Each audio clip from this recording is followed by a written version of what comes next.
Si no escogemos una vida, terminamos con una vida que nunca debió ser nuestra. Solamente cuando uno sabe lo que quiere, cuando sabemos lo que queremos, es que podemos decir no a lo que otros quieren imponernos. Pero uno tiene que saber bien qué es lo que quiere.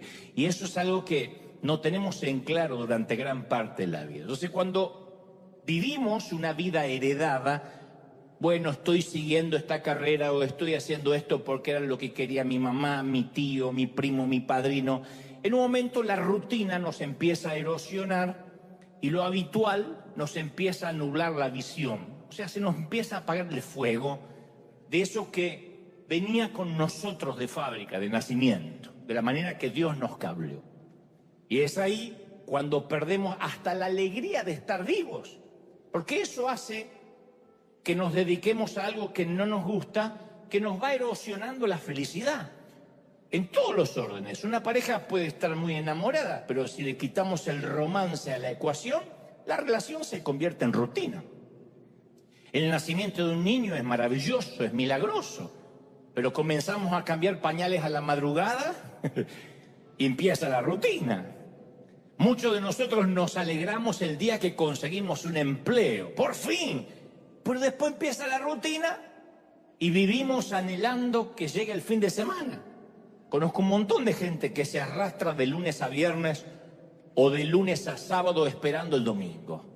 Entonces, uno de los peligros más grandes a los cuales nos enfrentamos cuando en la vida aprendemos el cómo hacerlo y nos olvidamos el por qué lo estamos haciendo. En todos los órdenes. Uno puede venir a la iglesia, sabe cómo venir, sabe cómo cantar, pero olvidó el por qué venía a la iglesia. Pasa en el empleo, pasa en una pareja, pasa con los hijos. O sea, aprendemos el cómo y olvidamos la razón, el por qué. Entonces, tendemos a pensar y actuar de acuerdo a un sistema de creencias heredadas, que aquí lo hemos hablado en muchas ocasiones, que se le llama predisposición heurística. Aunque suene medio raro el nombre, suene a una epidemia, pero es un tema psicológico, es un proceso cognoscitivo increíblemente complejo, pero que el resultado final es el embotamiento mental. Cuando uno hace las cosas sin pensar, vive sin pensar, respira sin pensar, va al trabajo sin pensar, cría hijos sin darse cuenta que está criando hijos. Entonces la vida rutinaria nos empieza a embotar la mente, a entumecer nuestros sentidos y vamos por la vida como arrastrando los pies. Yo no sé si vuestras madres le han dicho lo que la mía, ¡deja de arrastrar los pies! Porque uno en un momento en la vida pasa por la adolescencia como un mamut arrastrando los pies. Que uno lo haga de adolescente, al fin y al cabo uno lo corrige, pero de adulto, en una metáfora, en una hipérbole, que vivamos arrastrando los pies, es triste. O correteamos en una rueda como un hámster, trabajamos, sudamos para pagar gastos y nunca llegamos a nada, nunca alcanzamos eso que alguna vez nos propusimos alcanzar. Quizás piense, bueno, ok, Dante, pero la rutina paga los gastos. ¿Está bien? Y tienen razón. Un trabajo digno no está mal. Uno tiene que trabajar para pagar los gastos. Uno no puede ser un hedonista que hace lo que le gusta y le pagan por hacer lo que le gusta siempre. A veces hay que trabajar, agachar el lomo y hacer lo que hay que hacer. Lo que estoy diciendo es que lo que nos termina hartando es la tiranía de lo conocido. Cuando el tengo que hacerlo reemplaza el quiero hacerlo. Aún aquí dentro de la congregación, de la iglesia, los que están de voluntarios y dice, oh, hoy toca, se le empieza a notar. Cuando el tengo que hacerlo reemplaza el quiero hacerlo. Entonces conozco a mucha gente que estudia, que trabaja, que se levanta todos los días sin rumbo. Y esto le ocurre desde el presidente de una empresa hasta el alumno, a un pastor, a un cura, a un rabino, a la maestra, a la mamá que cocina todos los días. Y todos nos identificamos con esa tendencia de empezar a vivir sin rumbo, hasta incluso, insisto, en las relaciones personales. Porque llega el día que nuestra pareja está más marcada por la tolerancia que por la pasión. Y bueno, lo tengo que aguantar al gordo, ¿cuánto más puede vivir? Que acá no pasa, pero en el otro servicio hay muchas de esas asesinas potenciales. Nos propusimos grabar recuerdos en nuestros hijos y la rutina de pronto nos hace hacer que los veamos criar o que los criemos mirando una pantalla. Entonces hay gente que ve a sus hijos, los ve crecer en la cama, porque cuando se van a la mañana están dormidos, cuando vuelven está dormido. Y un día nos damos cuenta que sucumbimos ante la mediocridad y la rutina de una vida que no queríamos, que no era lo que habíamos planificado. Entonces nos volvemos frustrados, irritables, y estamos hartos de ser quienes somos, porque no era la vida que habíamos planificado. Y lo irónico de esto es que muchos de nosotros seguimos anhelando un futuro distinto, un futuro nuevo, pero mientras nos aferramos al pasado, porque es lo único que conocemos. Queremos que Dios nos dé algo nuevo, todos decimos queremos que Dios nos dé algo nuevo, pero nunca permitimos que nos arrebate lo viejo. Entonces no podemos tomar lo nuevo si no dejamos lo viejo. Y si no somos conscientes de eso, nuestro futuro termina siendo una extensión de nuestro pasado, como un pasado que se alarga, en lugar de que sea algo diferente como lo habíamos soñado. Y nuestro pasado, lo que es aún peor, puede convertirse en una cárcel que perpetúa las creencias de los que nos criaron. Uno tiende a repetir las cosas de los padres que no queríamos repetir. Entonces, de algún modo, no sé si es intencional, creo que es más inconsciente, reproducimos la misma cultura con nosotros, con lo que nos rodean, de la manera en que nos criaron. Ustedes dicen, ¿está mal eso? Y si uno repite lo malo, sí. Lo engañoso del caso es que a veces nos pasamos la vida intentando no ser como nuestros padres. Que por una cuestión de buen gusto no le voy a preguntar quién se pasa la vida intentando no ser como los padres. Pero lo cierto es que llegamos a ser como la persona que menos nos queríamos parecer. Esto es lo peor. Durante las terapias o durante las consejerías siempre surge la frase: yo juré que nunca iba a ser como esa persona que despreciaba, pero estoy dándome cuenta que estoy llegando a ser exactamente como esa persona. Y yo conozco esa lucha interior, porque en muchas ocasiones yo me propuse no ser como la peor versión de mi padre, que me dejó algunas cosas buenas y otras no tan buenas, no son para contar. Y yo me propuse no ser como él, pero a veces me asusto porque me veo actuando como él. Me escucho la voz y es la voz de mi papá. Ya bastante que tengo las manos de mi papá que se parecen más, pero a veces escucho que es la voz de mi papá y hasta digo frases que a mí me irritaban cuando me las decía. La famosa, vamos a ver. De acá al sábado puede pasar muchas cosas. Esa manía de no comprometerse como todo político que tienen los padres, ¿no? Hay una historia asombrosa en la Biblia que relata que Jacob estaba cansado de lidiar con su suegro, que era tramposo y canalla.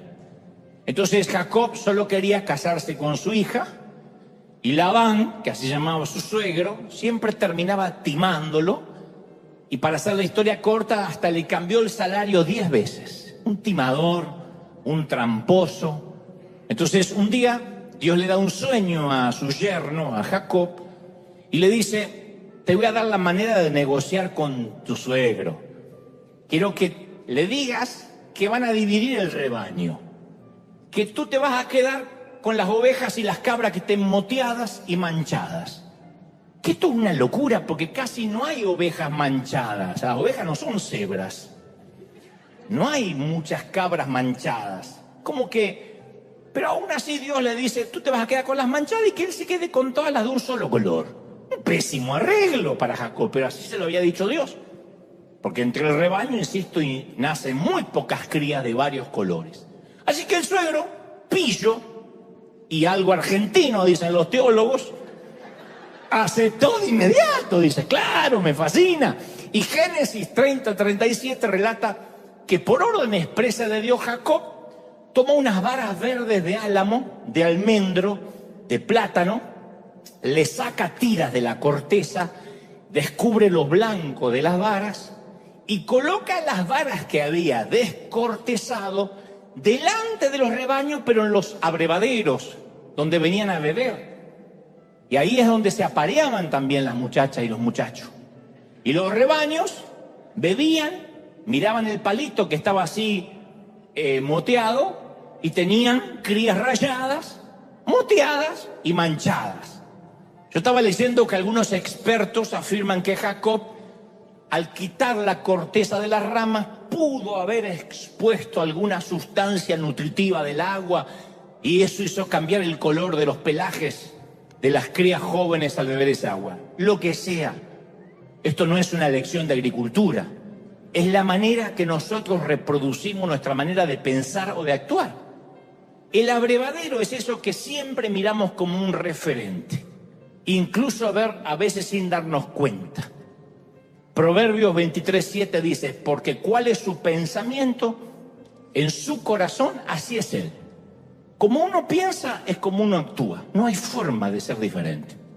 Entonces a veces desperdiciamos un montón de energía intentando no ser alguien, no ser algo. Pero para no ser ese alguien o ese algo, incluso para poder evitarlo, tenemos que tenerlo enfrente nuestro. Uno dice, no quiero ser como mi madre. Para eso tienes que mirar a tu madre, para no imitarla. Entonces, si uno ve lo que no quiere ser, termina reproduciéndolo, igual que estas ovejitas y estas cabras. Esto explica por qué tanta gente que creció maltratado, de pronto de grande vuelve a maltratar a sus hijos, del mismo modo que sus padres usaron de él o de ella. Uno dice, pero ¿cómo puede ser que repita el patrón? Se prometieron nunca llegar a ser como sus padres y llegaron a ser exactamente como ellos. Me están mirando todo con ganas de suicidarse, más a decir, a mí me está pasando, pero déjenme avanzar. Para empezar a sanarnos, tenemos que conocer cuál es el sistema de creencias que le damos sin querer. ¿Cuál es el sistema que viaja en nuestros genes, en nuestro entorno? Las investigaciones psicológicas afirman que el concepto que tenemos sobre nuestra vida es definido por un pequeño puñado de experiencias de nuestra infancia. Uno podría decir, no, porque cuando llegamos a Dios todas las cosas son hechas nuevas, pero aún así, los adultos de hoy somos los niños de ayer. Entonces el 99% de las experiencias se desvanecen en el abismo del subconsciente. Es mentira que uno dice, yo me acuerdo de toda mi niñez, tu abuela. Uno se acuerda el 1%. Si no, no habría lugar, no habría los suficientes gigas en el cerebro para almacenar toda una infancia. Y ese 1% es lo que nos define. Y manejar esos recuerdos es determinante. Porque somos la suma de lo que hemos sido, de lo que hemos hecho y las personas que hemos conocido. Eso somos hoy. Entonces, ¿cuáles son nuestros primeros recuerdos? ¿Qué nos viene a la mente? ¿Cuáles son los sucesos buenos, malos que marcaron nuestros años en la escuela primaria, en la secundaria, en la universidad? Porque si sufriste bullying, que en ese entonces no se decía bullying, se decía hacete hombre, te marca, ¿no? En el caso de una dama, aguántatela, pero te van marcando. ¿Cuáles son los primeros recuerdos? Entonces, lo que nos va a sorprender es la forma que esos sucesos aparentemente insignificantes le dan forma a nuestro sistema operativo subconsciente, hasta a la manera que vemos a Dios. La forma que fuimos creados, si no la sanamos, va a determinar hasta la forma que nos relacionamos con Dios. Y esos sucesos aparentemente superficiales determinan nuestra forma de ver la vida, de actuar. Entonces, la mayoría de las relaciones que nos drenan vienen a ser como una pierna con gangrena, que si uno no la amputa, la infección se extiende por todo el cuerpo hasta que se ennegrece el corazón. Y la gente que no tiene el valor de cortar aquello que sirvió para el pasado, al final termina perdiendo mucho más. Ustedes dicen, pero esto, ¿dónde me deja como cristiano con amor? No, uno sigue amando, eso no cambia. Yo estoy hablando de las relaciones que están arraigadas a experiencias pasadas, pero que no tienen futuro en común.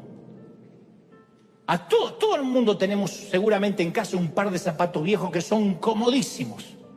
Ay, estos zapatos, eso donde los dedos entran ahí, especialmente después que los tienes dentro de un taco, que dice liberen a Willy y los dedos salen así buscando la libertad. Y uno se pone esos zapatos, pero tienen olor, y el olor a pata lo sienten todo menos el dueño. Tienen agujeros.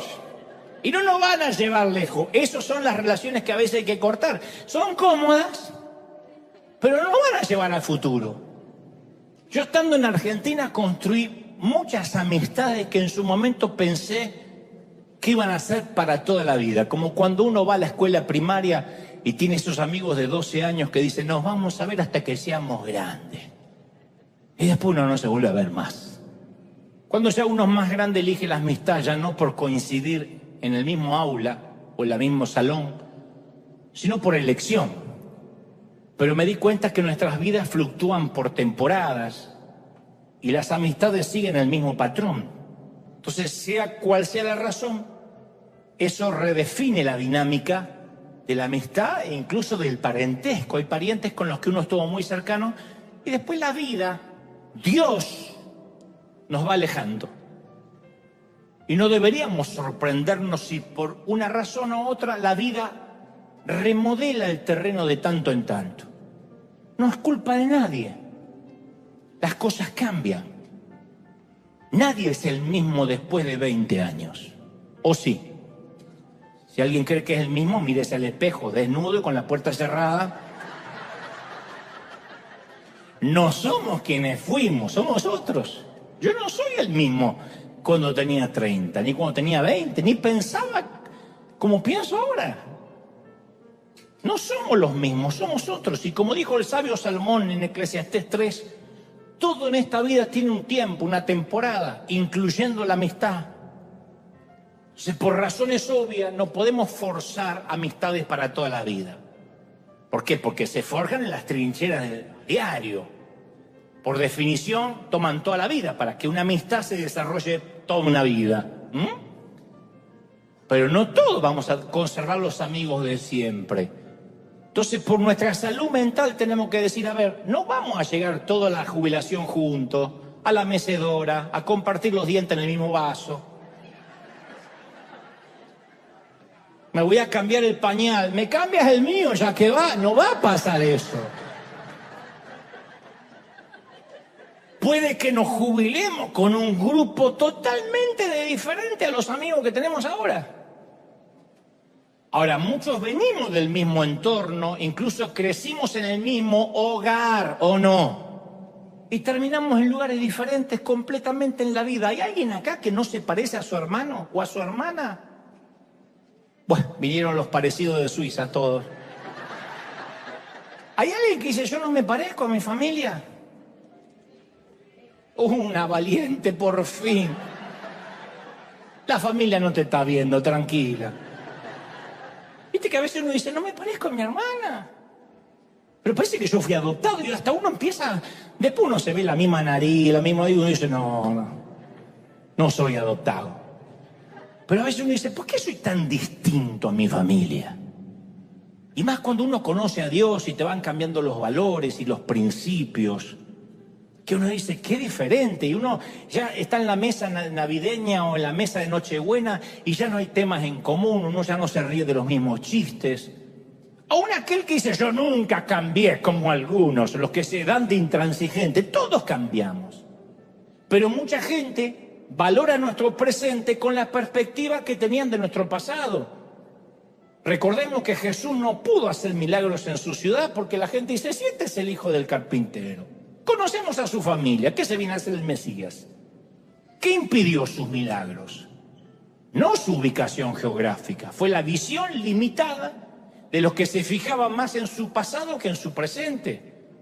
Y algunos de nosotros tenemos gente que nos dice, yo te conocí cuando no eras nadie. ¿No? Yo te conocí cuando eras un muerto de hambre.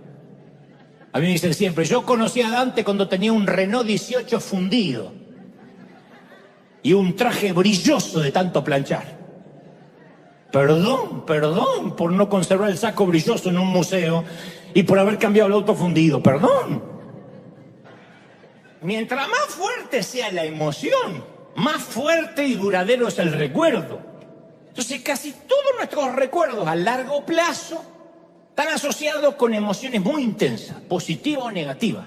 De allí la famosa frase poética, uno se olvida lo que te dijeron, pero nunca cómo te hicieron sentir.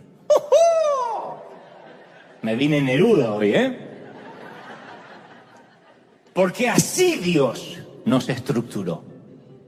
Uno dice, voy arriba, pero es por más como me siento que lo que me dicen. O las canciones, como Dios me hace sentir. Eso es lo que uno nos marca, lo que sentimos. Entonces el 99% de nuestras experiencias del pasado se olvidan con rapidez porque no las sentimos. ¿Por qué nos olvidamos gran parte de la infancia? Porque no la sentimos, porque estábamos ocupados viviendo. Por eso es muy sanador la mayordomía, la manera que manejamos nuestros recuerdos. Y a veces uno tiene que ser consciente y desfragmentar algunos recuerdos. En lugar de mantener un registro de agravio, de ofensa, hay ciertos recuerdos que no conviene tenerlos, por mucho que los hayas sentido negativamente. No conviene que ocupen lugar, porque van a ocupar el lugar de otras cosas. Entonces tenemos una tendencia natural a recordar lo que deberíamos olvidar y a olvidar lo que deberíamos recordar. Y vamos a ver que a medida que envejecemos, en tu caso, yo todavía no llegué, pero a medida que estás envejeciendo, uno ya no recuerda cosas, uno tiene el recuerdo del recuerdo. Uno va a empezar a recordar cosas que en realidad nunca sucedieron así. Los recuerdos no son objetivos. A medida que uno envejece, los recuerdos son muy subjetivos. Y tenemos la tendencia de añadirle romanticismo, dramatismo catastrófico a nuestro pasado. Me acuerdo una vez que estaba en el Titanic. ¿Vos estuviste en el Titanic, abuelo? ¿Cuándo? No te dan ni los números. Mi abuelo me contaba una historia que yo llegué a pensar que era el padre de Rambo. Me contaba unas historias. Cuando estuve en la guerra, agarré mi fusil. Salía la vieja y decía, callate, viejo, que no fuiste ni siquiera al servicio militar. Y él se enojaba porque no se sentía un mentiroso. De tanto contarlo, él se había estado en la guerra. Y dice, ¿qué es esta cicatriz? ¿Qué es esta cicatriz? La operación de la vesícula, decía la vieja.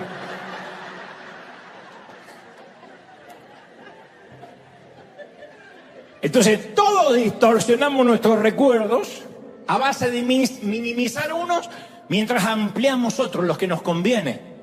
Pero la manera, insisto, de manejar nuestros recuerdos va a determinar nuestra manera de ver a Dios y a ver la vida. Y hay quienes se les hace muy difícil borrar los malos recuerdos y eliminar la basura mental. Pero la gente nos juzga basado en lo que fuimos y no en lo que somos. Y mucho menos lo que podemos llegar a ser de la mano de Dios. Mucho menos. Entonces nos juzga por lo que nos conocen. Y esas relaciones nos mantienen aferrados a Tijuana. Y parte del lastre que resistimos de dejar y que nos llevamos al viaje de la vida, también es esa gente que ven dónde estás ahora, pero no se acuerdan todo lo que tuvieron, no saben lo que tuviste que hacer para estar donde estás ahora, o no tienen idea de tus procesos, de tus batallas. Ven una foto tuya en la casa y dicen, qué lindo en Yanquilandia, qué fácil. No saben que tuviste 8 trabajos para poder pagarla. La gente ve nuestra tierra prometida, pero nunca conocen, ni quieren conocer nuestros desiertos. Y nadie puede apreciar la magnitud de nuestro éxito si no ha visto la ferocidad de nuestras luchas.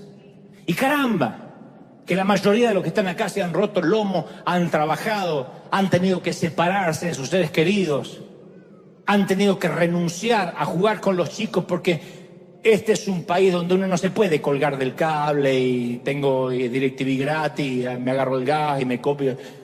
Gloria al Señor por todo lo que me puedo colgar. Esto no pasa. Pasarán otras cosas, pero esa no. Y si uno se retrasa la renta o el alquiler un día, al otro día está SWAT sacándote. En nuestros países uno se puede quedar 7, 8, 10 años sin pagar. Porque simplemente no contestamos la puerta. Acá viene SWAT y se sacan inmediatamente o comenzaremos a disparar en la cabeza y uno tiene que ir. Pero te ven y dicen, ¡ay, qué fácil! A mí me dicen siempre, ¡qué fácil, Dante, que puede hacer muchas cosas! Pero claro, tiene los recursos. Y yo digo, ¿no será que tengo los recursos porque siempre hice muchas cosas? ¿No será que trabajé? ¿No será que me esforcé, que le creí a Dios? Porque yo también nací en el mismo Tijuana y sin recursos. Cuando yo nací en San Martín, Buenos Aires, y nací, no le dijeron a mi mamá, señora, le acaba de nacer un hijo con recursos.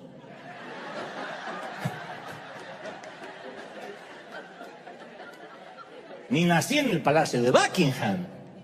Entonces, como dijo una famosa conferencista, Brené Brown, si no estás en el ring, si no estás en el cuadrilátero recibiendo una paliza de tanto en tanto y solo estás criticando sentado en los asientos baratos del teatro, no estoy interesada o interesado en los comentarios sobre mi vida. Punto. Si no te peleaste palmo a palmo con la vida. Entonces hay mucha gente que no conoce de dónde venimos y el precio que tuvimos que pagar. Y seguramente habrás escuchado este dicho, hay que quemar las naves. A un gran conquistador hace mucho tiempo iba a enviar a sus tropas contra un enemigo poderoso cuyos hombres le eran mayor en número, embarcó a sus soldados, navegó hacia el país enemigo y desembarcó y dio la orden que queme las naves o los barcos que lo habían llevado hasta ahí. Y al dirigirse a sus hombres dijo, ved cómo los barcos se convierten en cenizas, en humo. Esto significa que no podemos dejar estas playas a menos que ganemos. No es retirada, o vencemos o morimos. Ese gran conquistador fue Hernán Cortés y la gran batalla fue la conquista de México. O sea, prendió fuego lo que podía ser una opción de retirada. Le sucedió a Israel al salir de Egipto. Si la esclavitud sigue siendo una opción, siempre vamos a regresar. Yo le decía hace poco a una misionera, si te vas a misionar, tienes que desempacar completamente. Aquel que va, abre la maleta y va picoteando así, saca un calzón y saca una cosa y vuelve a poner un calzón sucio y saca uno limpio, es porque sabe que se va a ir. Pero aquel que pone todo en los cajones porque sabe que se va a quedar. La opción de que si las cosas se ponen mal me voy es lo que hace que no tengamos raíces en nada. Imagínate un marido que se casa así. Y yo me caso, si a los 3 meses estás una loca, yo me voy. O viceversa. Entonces, si siempre hay una forma de retirada, vamos a ser esclavos. ¿Cómo lo llamamos? Seguridad, comodidad, plan B. Pero yo lo llamo el viejo Tijuana. Kansas. Israel tuvo 370 años atado a la esclavitud. Grandes en cuerpo, débiles en espíritu para resistir. Lo más difícil es dejar las creencias. Quitarnos el perno del entorno, de las cosas. Y eso no le corresponde a Dios, ¿eh? El peso hay que despojárselo. Uno no puede decir, Señor, quítame el peso. Quítatelo vos. Sácame de las redes sociales. Sácala vos las redes que lo saca Dios. Que se mueran los chinos que crearon el TikTok. No, hay que sacar TikTok del celular.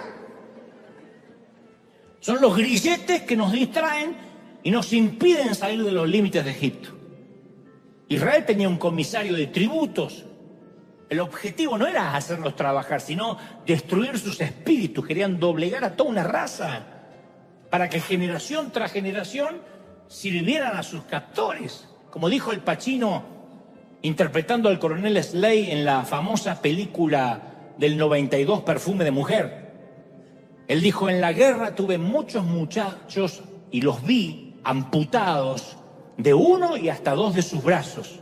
No hay nada tan cruel como un espíritu amputado, porque no hay prótesis para eso. No hay prótesis para un espíritu amputado. Por mucho que vayas tras el sueño americano, por mucho que te vayas a los Estados Unidos, a Europa, con un espíritu amputado vas a ser un esclavo donde vayas. A menos que uno corte con el pasado definitivamente, queme las naves. ¿Qué nos impide dejar Egipto? Hebreos dice, despojémonos del peso que estorba. Entonces, insisto, quitar el pecado es más sencillo, uno se arrepiente y ya. Pero para el peso hace falta valentía. Más cuando hoy en día es una ofensa salirse de un grupo de WhatsApp. ¿Por qué se salió del grupo de WhatsApp de las madres? Porque estaba harto de las madres que comentan el gasecito del Matías. Pero no entiendo, hicimos algo, perdón, hicimos algo y te empiezan a llamar porque te saliste del grupo de WhatsApp. Hay gente que podría orar, tengo que salir del grupo de WhatsApp de mi familia, no sé cómo, y salí. Entonces, cuando Israel fue libre, tuvo nostalgia por los sabores gastronómicos de Egipto. Ellos salieron de Tijuana, pero nunca se sacaron Tijuana de adentro. Nunca se sacaron Argentina de adentro, aunque salieron de Argentina. Y Números 11:5 dice, ¿cómo echamos de menos lo que comíamos en Egipto? Comíamos pepinos, melones, cebolla, ajo. No importa que eran esclavos, ellos extrañaban lo que comían como esclavos. Entonces hay aromas que a veces regresan y nos dan nostalgia de tener eso que ya no va a ser. Y los aromas están conectados con la memoria emocional o no. Y ese ajo y cebolla para los esclavos nunca fue gratis. Es como internet, como la red. Si algo en internet es gratis, es mentira, es porque tú eres el producto. La comida de Egipto era gratuita, pero para mantenerlos fuertes para la esclavitud. Entonces es hora de quemar las naves, mi amiga, mi amigo. En cierta ocasión Jesús dijo, nadie que mire atrás después de poner la mano y los ojos en el arado es digno del reino de Dios. Hay que prender fuego el pasado, no hay opciones. Si queremos un buen futuro necesitamos un pasado en llamas.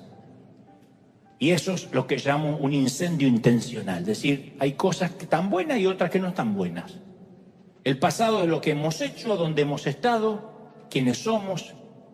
Y cada día tenemos que escoger entre vivir en ese pasado o crear un futuro.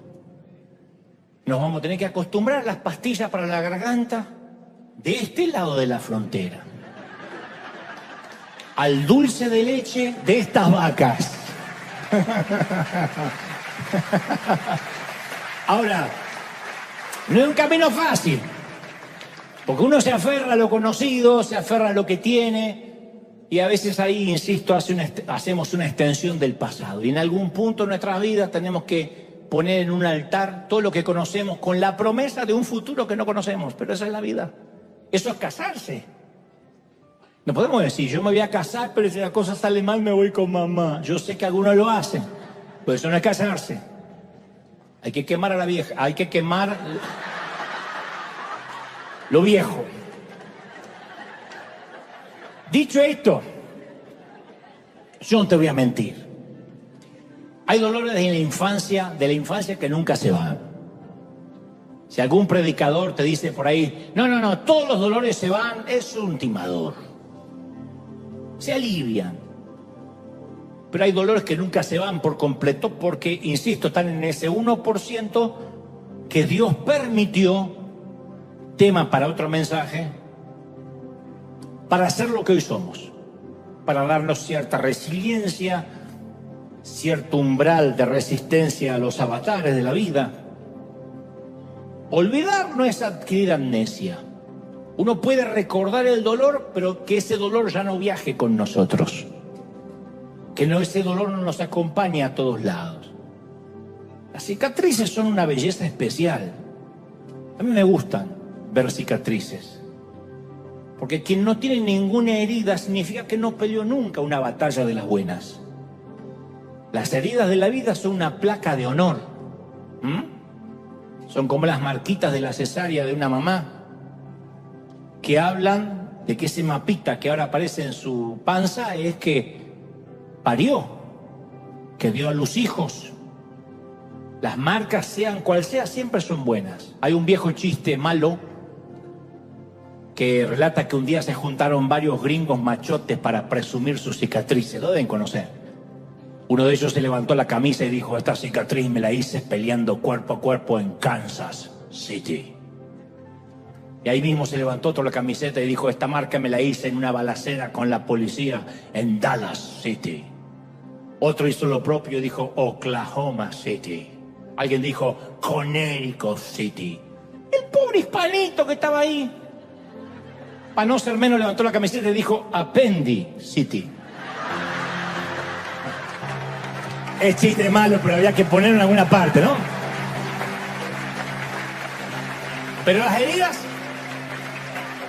las heridas marcan que no nos rendimos, que peleamos.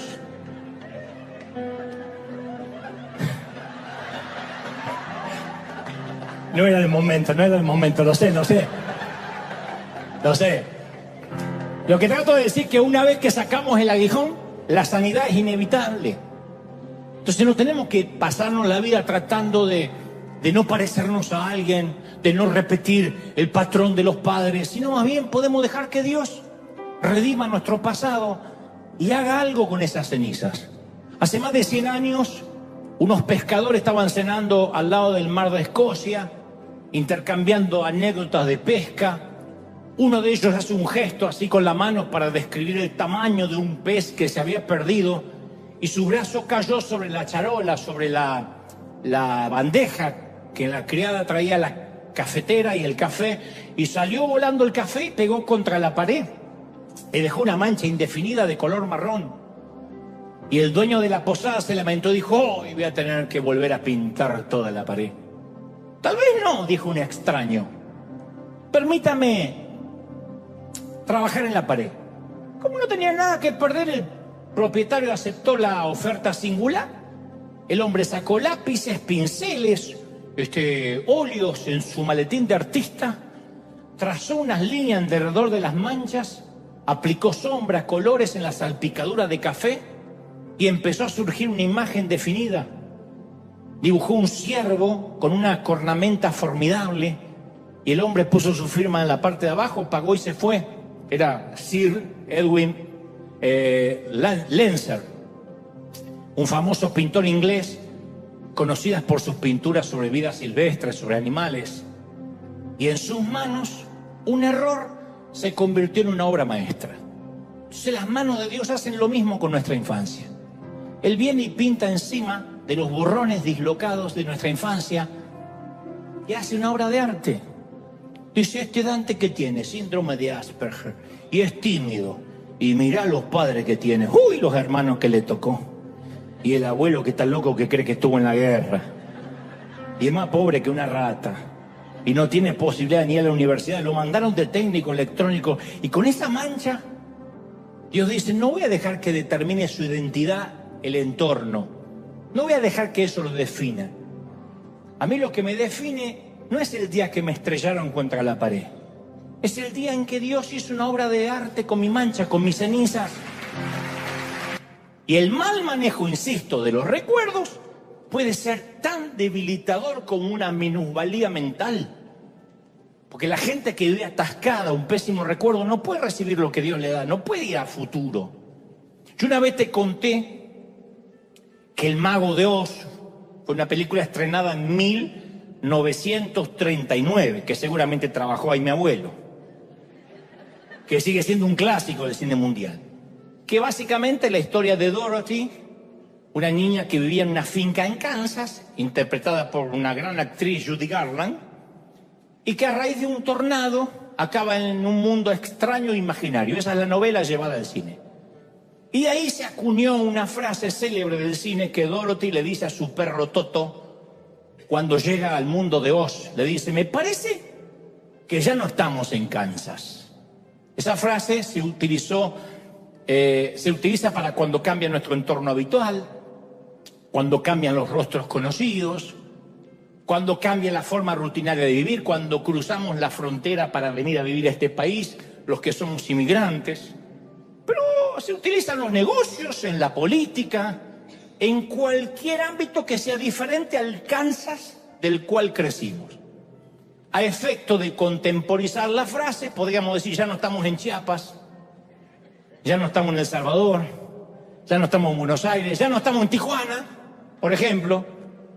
Yo voto por la frase, a partir de ahora, ya no estamos en Tijuana. Yo sé que no nacieron en Tijuana, todos, pero por lo general nos atrae lo que conocemos. Así que yo voto por decir, para que no sea tan gringa la frase, ya no estamos en Tijuana. El día que ustedes predican, pongan Buenos Aires o el ejemplo que quieran. Ahora, existen los barrios para chinos, para hispanos, para gente de color, para gente pobre, para gente rica. Hasta un famoso predicador americano allá en los 80 intentó hacer un barrio privado solo para cristianos. Porque lo seguro, como dije una vez, lo limitado nos hace sentir tranquilos. Es una aldea controlada por lo que conocemos. Y la mente estrecha nos dice que no hay más nada allá, más allá de la jurisdicción de Tijuana, que no hay más nada allá de Buenos Aires. Entonces vivimos nuestra propia pecera con problemas familiares agotadores que nunca se terminan y nunca podemos ver el futuro porque nos empieza a envolver la rutina de las creencias. Yo digo, ¿no habrá un momento en la vida que Dios quiere que renegociemos aquello que nos preocupa y aquello que vamos a partir de ahora a dejar pasar por alto? ¿Por qué hay gente que pasa días enteros sumergidos en asuntos familiares insignificantes? Yo sé que algunos dicen, sí, a mí me pasa, a todos nos pasa. Yo estoy consciente que hay algunas turbulencias en la vida, algunas pruebas que no las podemos ignorar. Enfermedades terminales, alguna minusvalía, etc. Pero muchas otras son lastres que arrastramos del viejo Tijuana. Estoy hablando metafóricamente, de donde haya nacido. Conozco gente que gasta recursos, tiempo, extinguiendo fueguitos que no valen la pena. Y yo estoy convencido que acá debe haber gente que le encanta, que es adicta al drama. Alguien debe conocer a alguien que es adicto al drama. Siempre tiene un problema terrible, siempre. La vida es a las 7, 6 centro, la Wilfred, la pobre de Guadalupe que va a River. Es siempre así. Que la vida es una telenovela. Son fatalistas. Ay, el nene se le atraviesa una flatulencia. ¡Oh! Te lo cuentan como que le agarró un cáncer terminal. No sabe, estoy orinada por un dinosaurio. Se me constipó el Matías. ¡Oh! No me hace caca. ¿Qué hice, Dios, para tener esta vida? Uno dice, no puede ser. Esa hay que mandarla en un container a África. Pero hay gente que dramatiza las boberías cotidianas. Y yo sé que existen muchos momentos reales de angustia que uno no puede evitar. Pero mi pregunta es, ¿no llegamos a un momento en que decimos, ¿no será que me estoy complicando la vida con una carga en los hombros que podría quitarme, pero que las heredé de mi familia? Porque así era mi mamá, porque así era mi abuela. El escritor de los Hebreos, capítulo 12, versículo 1, dice, por tanto, despojémonos de todo peso y del pecado que nos asedia y corramos con paciencia la carrera que tenemos por delante. El domingo pasado yo hablaba del pecado.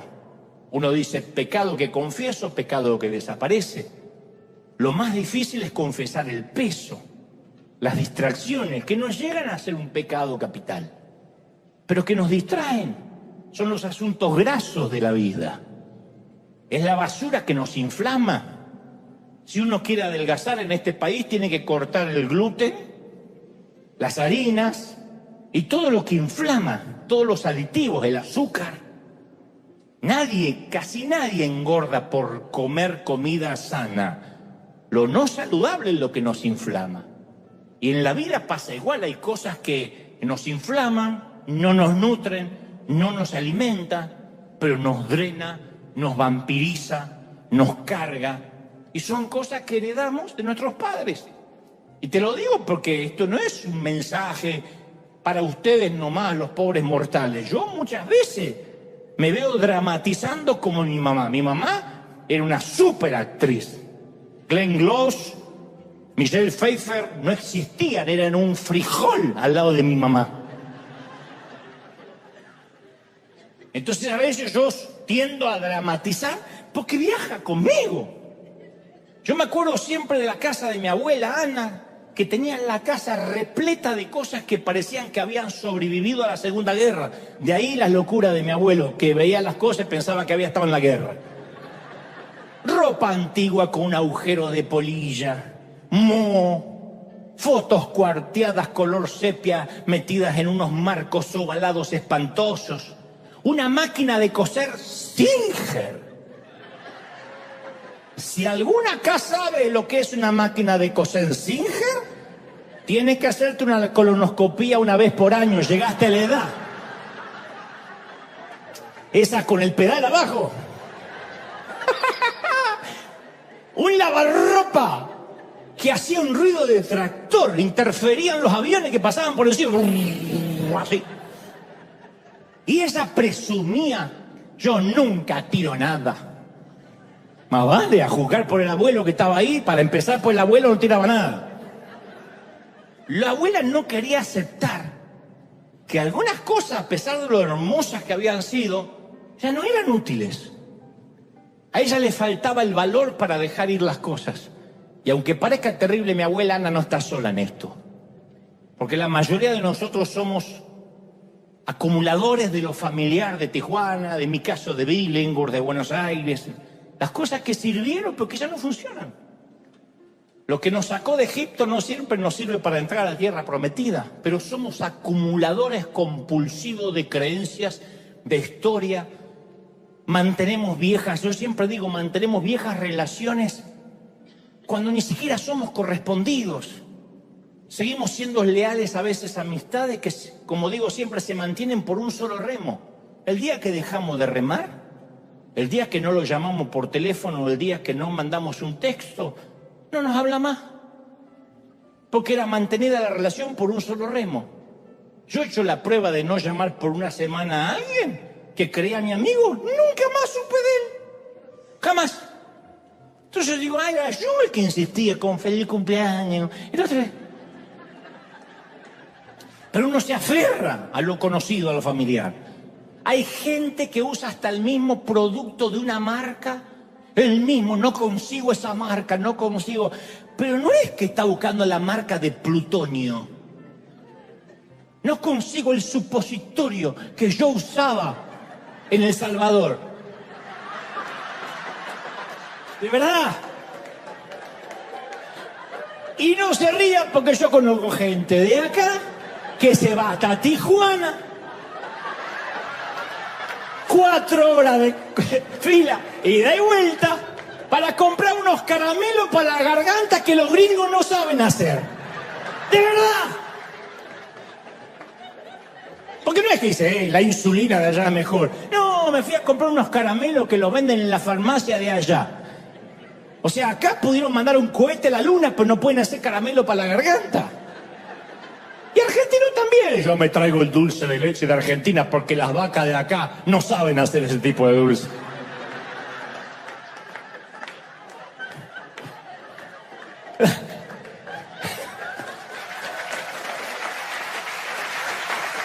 La vida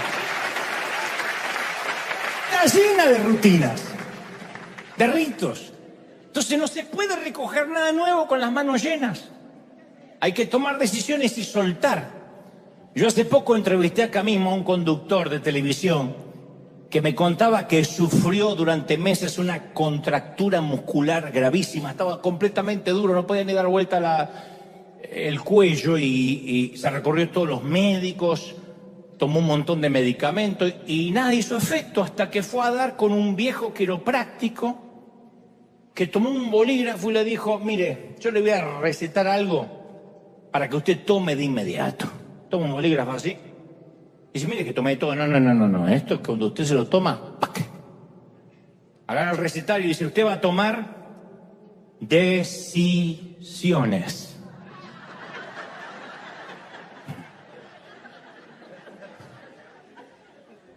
Y dice, ¿qué tipo puede decir, no, ni idea, mi amigo. Eso lo sabrá usted.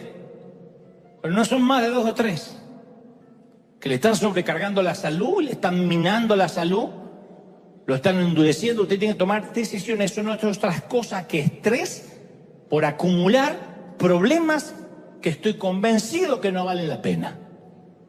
Entonces hay un momento donde tiene que hacer un ejercicio de elecciones y prioridades. Eso es tener sabiduría o envejecer con dignidad.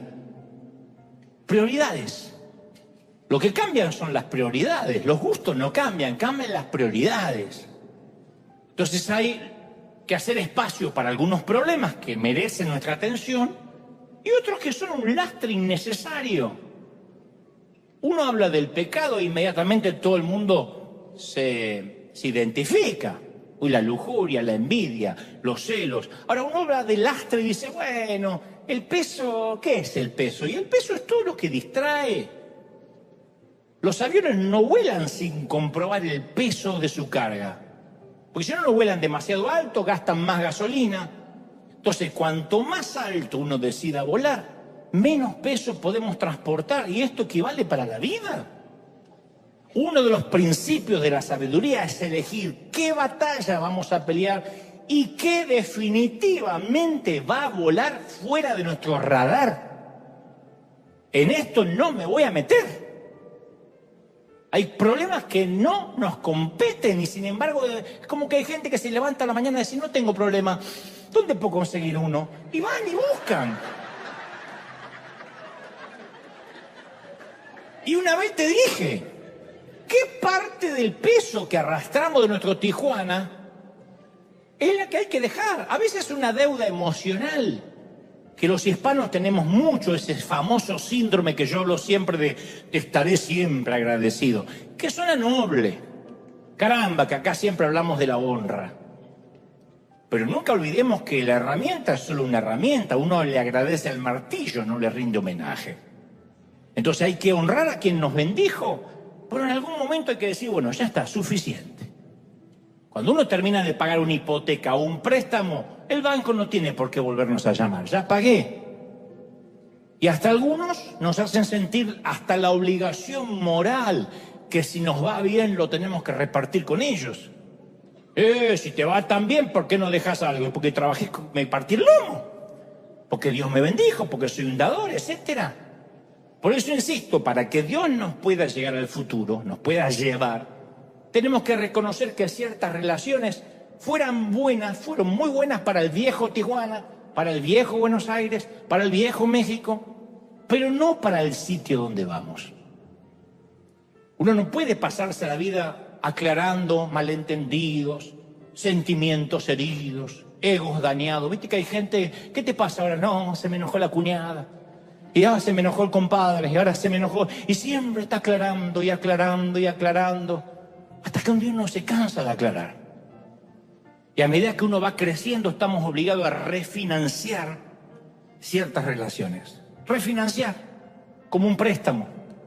Esto incluye a nuestros padres. Uno los sigue amando, pero hay que refinanciar. No sé el caso de ustedes, pero en el otro servicio hay muchos hijos de madres psicopateadoras. Uno tiene que refinanciar la relación con los hermanos de sangre, no dejar de amarlos, refinanciar. Decir, no, hasta acá. Porque uno es el que maneja su propio presupuesto emocional, no me lo manejan los demás. Tú no permitirías que alguien te maneje tu presupuesto financiero. ¿Y por qué alguien maneja tus emociones? Alguien te dice algo o deja de decirte algo y ya tus emociones se desequilibraron. ¿De verdad el poder lo va a tener otro? Entonces a mí esto me resolvió la vida. Jamás, y esto no es anticristiano ni antiamor, pero jamás llames, jamás escribas o hables con alguien motivado por la culpa. Nunca. Ay, no lo llamé por el cumple, se me va a armar un lío. Ay, qué invento. Mejor lo llamo a fulanito por el día del amigo para que no se ofenda. Si se ofende no es amigo. Si se ofende no es amigo, ese no te va a visitar a la cárcel cuando te metan preso por no pagar los impuestos salariales. Una metáfora, no se rían tanto, una metáfora. Ay, debería escribirle a Mengano, porque si no, Mengano va a pensar que no le importo. Que piense lo que quiera, el verdadero amigo va a estar ahí. Si él no es por amor y es por culpa, no sirve, drena, vampiriza. En cambio, cuando uno hace las cosas con el amor, se percibe. Entonces, nunca hay que permitir que sentimientos de otras personas manipulen nuestras decisiones. No negociamos con terroristas emocionales. No se negocia con terroristas. Y apenas descubras una terrorista, puede ser cualquier pariente. Pero llegamos a cierta edad donde es vital hacer un inventario emocional y decidir qué voy a refinanciar. Eso es lo que yo me regalé cuando cumplí 50 años. Cuando vaya a cumplir 50 años. Voy a refinanciar. No se puede ir por la vida siempre pagando los mismos intereses leoninos. Aunque el pasado te llama, el futuro es formidable, gente. Dale un aplauso grande al rey. ¡Esa! No, dale un aplauso grande al rey de reyes, al Señor. Si crees que Dios te habló, que este aplauso sea gigantesco por esas manchas increíbles, borrosas. Y estas obras de arte que ha hecho Dios, gente. No, alguien tiene que celebrar más que eso. El rey ha hablado hoy, ¿sí o no?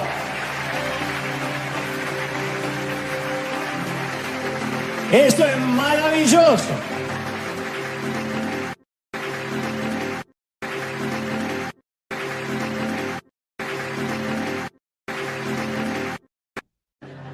David dijo, ¿quién me diera alas como paloma? ¿Para qué? Y volaría y descansaría, ciertamente iría muy lejos, moraría en el desierto. Estaba en el palacio cuando dijo esto. Tenía tal cansancio, tanta responsabilidad sobre sus hombros, dijo, yo me iría lejos. Y el Señor siempre, ¿saben qué me responde año tras año? Mantén el rumbo. Haz lo que te mandé a hacer hasta recibir nueva orden. Y cuando yo dudo acerca de lo que me mandó a hacer, me dice, lee mis escrituras, ahí está todo lo que te mandé a hacer. Este es un buen mensaje para ti hoy. Mantén el rumbo, mantén el rumbo. Lo único que podemos hacer es poner la brújula al norte y permanecer fieles. Esa es la única área en la que podemos influir. Porque el tiempo no lo podemos cambiar, no podemos adelantarlo, acelerarlo, retrasarlo. El tiempo le pertenece a Dios. Los resultados le pertenecen a Dios. ¿Por qué se enferman la mayoría de los pastores y terminan enfermos y con úlceras? Dicen, no, es que es lo peor de ser pastor. Se calcula 1 hora de prédica, 8 horas de trabajo forzado y encima la gente que te vuelve loco. Porque se pone una carga para lo que no fuimos creados. Yo lo dije una vez y lo voy a decir otra vez. Yo no morí por ninguno de ustedes y no se me hagan los santos porque ninguno moriría por mí. Y si me muriera mañana en el funeral llorarían 3. Ay, sí, qué bueno. Y después, ¿quién viene ahora? Y ya se acabó, es así. Así somos. Entonces, cuando los pastores se ponen cargas para los cuales no fueron preparados, se quiebran, terminan enfermos. La iglesia no es nuestra, la iglesia no es tuya, pastor. Y entonces, ¿cuál es nuestra parte? Ser fieles. No producir resultados. Yo no tengo que cambiar la vida a nadie. Yo no puedo hacer llorar a nadie. Yo no puedo torpemente tratar de llegar a tu intelecto, pero yo no puedo cambiar el corazón de nadie. No puedo generar convicción de pecado por mucho que lo intente. Cuando Nehemías reconstruyó el muro, restauró la dignidad de la ciudad. Y ese era un legado que iba a recordar con orgullo, por muchos años, con gratitud a Dios. Yo puedo decirte que no hay nada que se sienta, no hay nada, como la emoción cuando uno responde a la carga que Dios nos da y vemos a Dios actuar a través nuestro. Es el mayor placer. Así es cuando me siento, cuando me cruzo con gente que me dice, yo crecí con tus mensajes. Una vez Dios te usó para salvarme la vida. Estaba muy triste y un mensaje tuyo me devolvió las ganas de vivir. No es que eso me agranda, por el contrario, porque yo solo sé que soy una herramienta, pero qué lindo se siente haber obedecido. Qué lindo que yo no esperé un profeta, sino que yo fui e hice lo que estaba escrito acá. Como hizo Carlitos Anacondia, este querido evangelista argentino, se convierte al Señor y lee: y estas señales seguirán a los que creen. En mi nombre, entre otras cosas, echarán fuera demonios. Y le dijo el pastor: ¿esto es para todos? ¿Para todo el que cree o para los pastores nomás? Y el pastor dijo: no, para todo el que cree.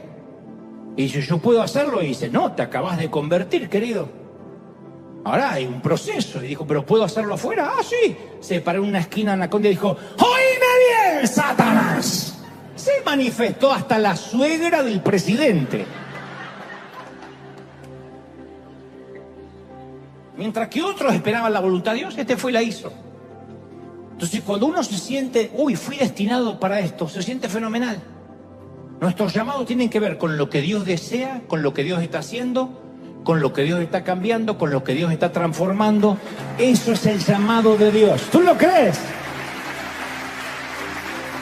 Y cuando respondemos el llamado del Señor, Él pone en nuestra vida el deseo de cambiar el mundo. Y nosotros también cambiamos.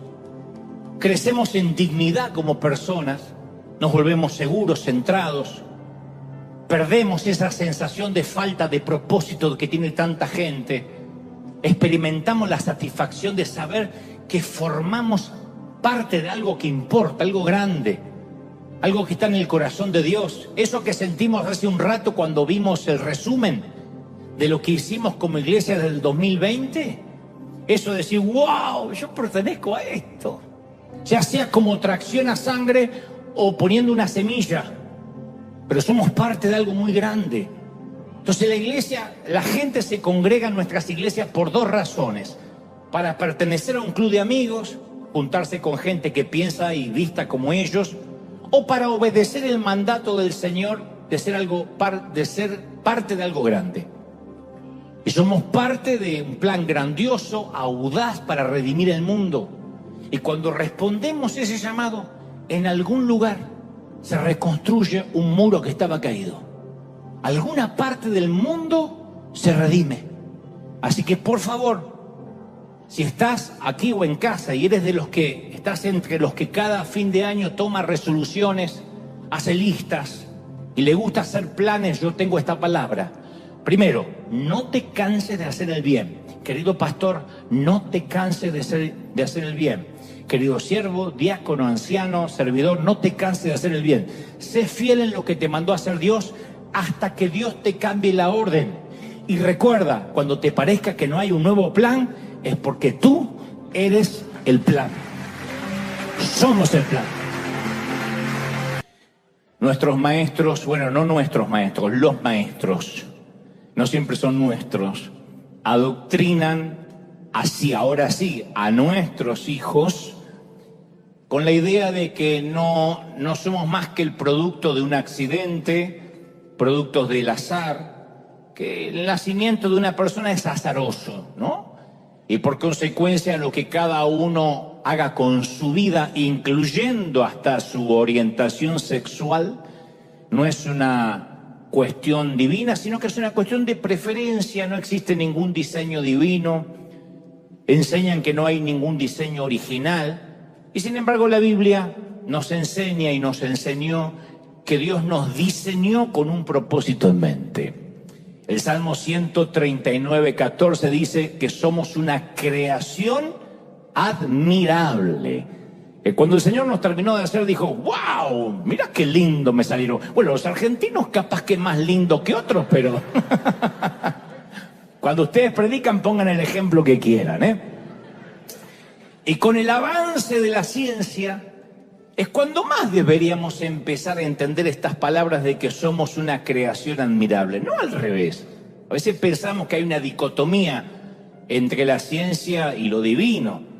Yo digo, nuestro cuerpo mismo es una hazaña de ingeniería perfecta, un diseño increíblemente complejo que no llegamos a entender. Solo pensando, digo, en el ojo humano, un diseño tan elegante es el ojo y complejo que los científicos hasta la fecha no terminan de dilucidar.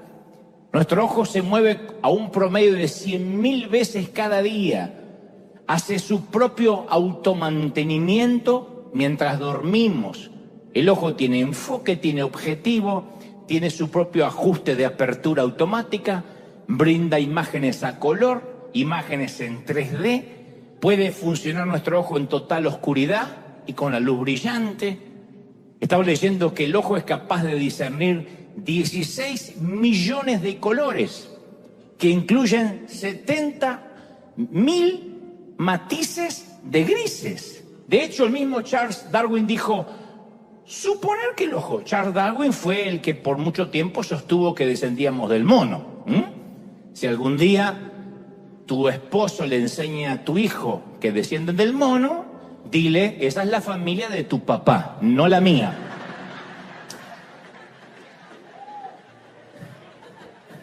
Charles Darwin dijo, suponer que el ojo, con sus mecanismos de ajuste focal, de luz, de corrección, de defectos cromáticos y esféricos, se formó de la evolución natural, lo debo confesar, es el absurdo más absoluto, solo del ojo. Ni hablar de nuestra piel, que un solo centímetro cuadrado de nuestra piel tiene 3.000 células sensoriales, 12 sensores de dolor, 200 sensores al calor, 700 glándulas sudoríparas, 1 metro de vasos sanguíneos, 3 millones de células. Estás diciendo, yo no sabía que tenía todo eso encima.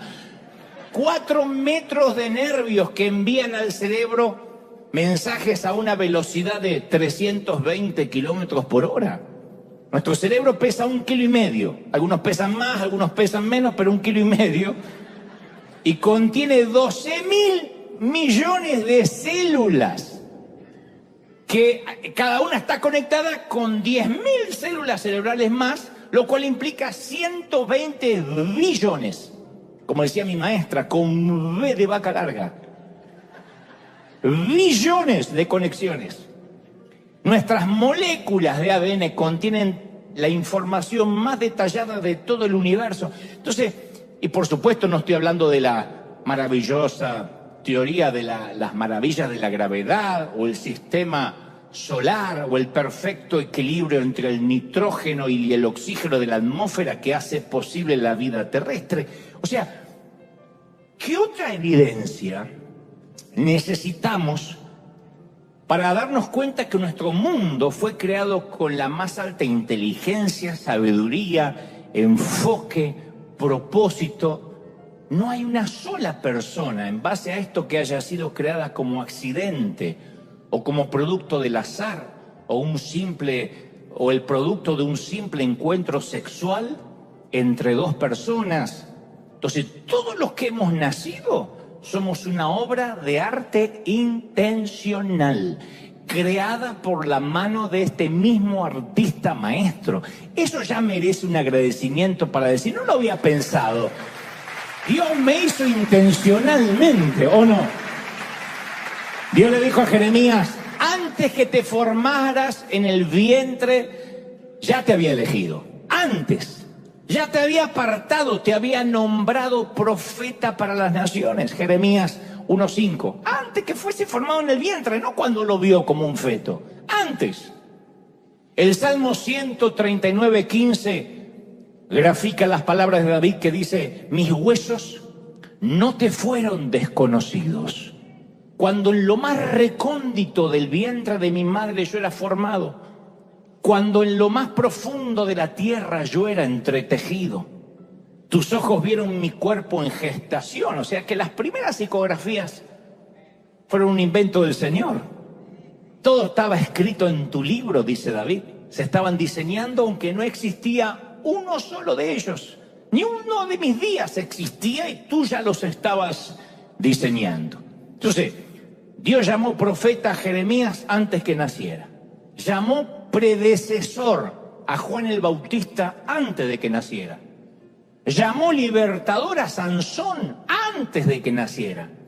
Y a mí no se me ocurre un mejor ejemplo de cómo Dios nos va revelando para qué. Yo no estoy diciendo que no haya veces son legítimas para esperar en el Señor. Pero la mayoría de las veces que decimos estoy esperando en el Señor es una excusa, especialmente cuando ya sabemos lo que tenemos que hacer.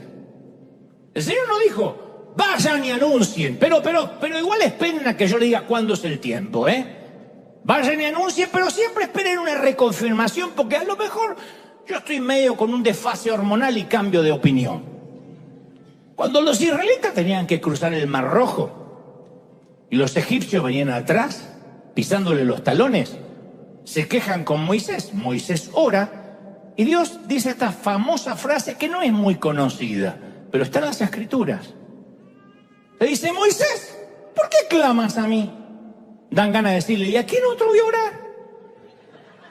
Pero lo que es una pregunta retórica la de Dios. Dice, ¿por qué clamas a mí? Dile a los hijos que marchen. ¿No nos han dicho los padres alguna vez eso? ¿Qué me venías a decir a mí? ¡Limpia tu cuarto! Esto es lo que Dios dice. ¿Qué me vienes a orar a mí, Moisés? Hablas como un padre. Dile a los hijos de Israel que marchen. Y pero está el Mar Rojo y que marchen. ¿Por qué clamas a mí pidiendo mi voluntad? Dice hoy el Señor. Cuando ya te di hace años las órdenes para actuar y marchar. La gente que dice que yo todavía no tengo un plan, porque ya Dios no te va a repetir la misma orden. Yo soy, y muchos de ustedes son jefes o tienen gente a cargo, somos personas injustas y aún así no nos gusta repetir las órdenes. Especialmente si somos pragmáticos, claros.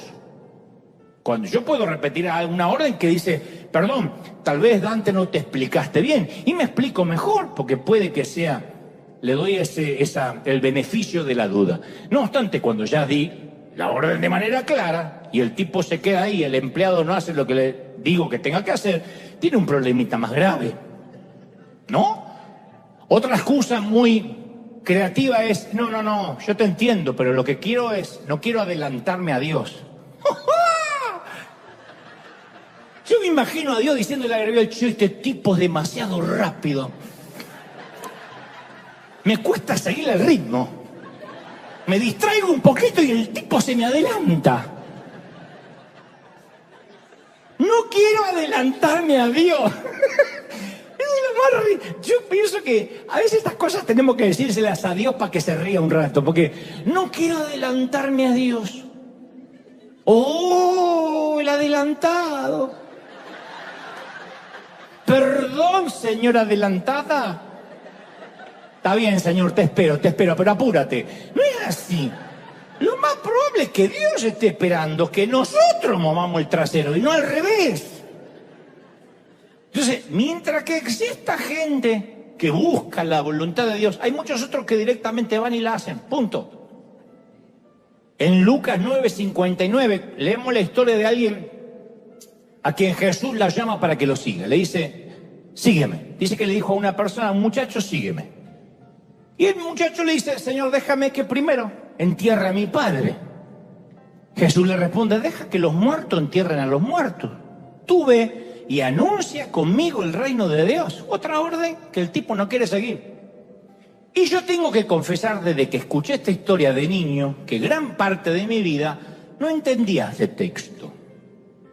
Lo sentía como una gran falta de empatía a priori de parte de Jesús. ¿A quién no le gustaría que le dieran un par de horas para poder ir al funeral de un ser querido? Déjame ir al funeral y vengo. ¿Quién de nosotros no habría pedido lo mismo si acaba de morir papá o mamá? Pero de pronto tuve una revelación. Dios me dijo, ¿qué te hace pensar que el padre de este muchacho había muerto? En ningún lugar de la Biblia dice que el padre estaba muerto. Él dijo, deja que lo entierre, no dijo, está muerto. Él quería esperar, seguir a Jesús, después de haber tenido la posibilidad de primero enterrar a su padre. Estaba diciendo, no ahora, en unos años, después que entierra a mi padre. Lo más probable es que el padre fuera anciano, ya no fuese a vivir muchos años más, y el muchacho pensó, una vez que mi papá haya muerto, Va a ser un buen momento para seguir a Jesús. Tal vez pensó que Jesús iba a seguir ahí los siguientes 50 años. Que Jesús lo iba a encontrar en 30 años predicando y enseñando. Que seguramente le quedaba mucho tiempo por delante. En 3 años más Jesús iba a estar en la cruz. Y él se habría perdido la oportunidad de caminar con él siendo un contemporáneo para siempre. El joven no tenía idea de lo precisa y caduca que era la invitación. Y se perdió la oportunidad de su vida por una mortal frase que usamos mucho nosotros: déjame que primero. Es lo primero que hacemos nosotros: déjame que primero. Jesús viene a nosotros cuando somos jóvenes y nos dice: sígueme. Y decimos: sí, solo déjame que primero termine mis estudios. Pues estoy cursando ahora justo mi carrera, la que tanto me gustaba, después te sigo. Después nos graduamos, vuelve y dice: sígueme. Respondemos: sí, pero déjame que primero encuentre un buen empleo y ahorre algo y me compre una casita. Una vez que tengo la casita, yo lo que quiero, como dice la mayoría, yo lo que quiero es que mis hijos tengan una casita, que es disfrazar la excusa de reverencia para que suene bien. Yo lo que quiero, no para mí, para mí no, para mis hijos. Como si él va a dormir bajo un puente. Conseguimos el empleo, él vuelve y dice: sígueme. Y decimos: bueno, sí señor, te seguiré, pero primero deja que mis hijos terminen en la escuela, son chiquitos, quiero estar con ellos, no me quiero perder su infancia. Crecen los chicos, se van. Y el Señor vuelve y dice: sígueme. Y decimos: sí, pero déjame que primero me jubile y una vez que me retire voy a tener mucho tiempo. Está bien, voy a ver los nietos, pero después voy a tener tiempo. Y pasan los años, más rápido de lo que esperamos. El joven se hace viejo, un día se le terminó la vida y un día baja nuestro cuerpo a la fosa cavada en la tierra y vamos a ser muchos los que no obedecimos el llamado de Dios. Entonces la tragedia más grande en el mundo es una vida desperdiciada. Cuando yo recuerdo que Dios le dice a Jeremías: desde antes que naciera yo te elegí, yo digo: entonces a todos nos pasa eso. Desde antes que naciéramos nos eligió para algo. ¿Desperdiciar ese algo? Oh, por favor. La vida verdadera no tiene que ver con tener pulso, sino con hacer la voluntad de Dios. Y hay muchos que ya están muertos en vida. Por eso dijo el Señor: deja que los muertos entierren a sus muertos. Tú ve y anuncia conmigo el reino de Dios. Todos sabemos quién eran los 12 discípulos, los que respondieron al llamado de Jesús. Pero me pregunto, ¿cuántos hubo que dijeron que no? Este joven podía haber sido el discípulo número 13. ¿Cómo no? Hasta podía haber habido un libro en la Biblia con su nombre. Su nombre podía haber sido uno de los que están escritos en los cimientos de la Nueva Jerusalén. Pero hasta hoy no sabemos cómo el tipo se llamaba. Solo conocemos que es un tipo que se perdió la oportunidad de su vida. Y todo por una fatídica frase: déjame que primero. Arreglo el crédito, después te sigo. Déjame que primero arregle este temita familiar. No, pero te quiero usar justamente porque estás pasando una prueba familiar y eres el que más va a entender a los que pasan la misma prueba. No. Déjame que primero arregle toda mi familia, así yo no puedo servir. Pero si yo quiero usar tu debilidad, porque ahí yo me voy a fortalecer. Te quiero usar para que entiendas a los que presentan quiebra, a los que están perdiendo la casa, porque tú estás pasando una crisis similar. Nadie como tú los va a entender, va a haber empatía. No. Déjame que primero salga de las deudas. Imagina que eres médico, el mejor médico del país, y hay una plaga mortal que arrasa la población, similar a lo que fue la más reciente pandemia. Muere gente a diestra, a siniestra, eres la única persona que da con la cura. La única persona que tiene las vacunas y las sabe aplicar. Corres al hospital, como corresponde a una persona de bien, para salvar a todos los que puedas, y de repente alguien te llama y te dice: soy de la funeraria, ¿nos ayuda a enterrar un par de muertos? ¿Qué dirías? No es que esté mal, pero si me pongo a enterrar muertos, dejo de salvar vidas. Estoy demasiado ocupado salvando vidas como para ponerme a enterrar los que ya no tienen solución.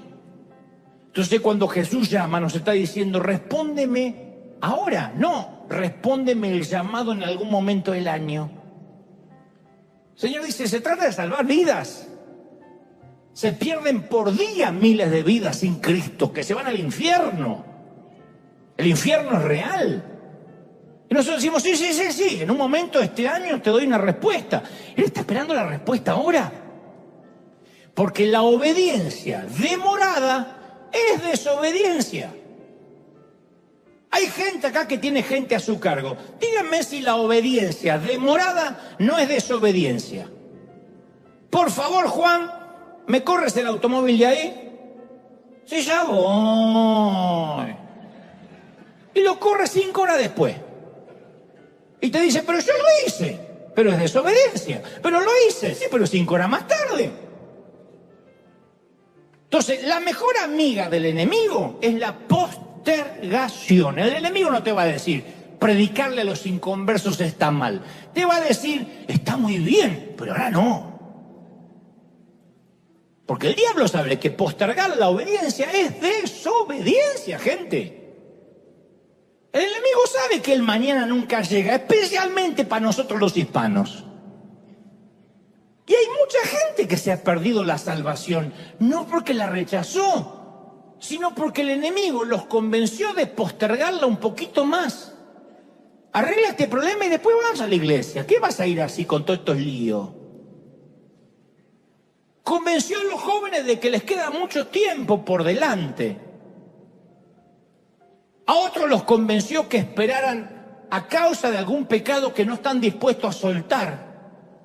No. Primero vamos a resolver este pecado, te dice el enemigo. Resuélvelo.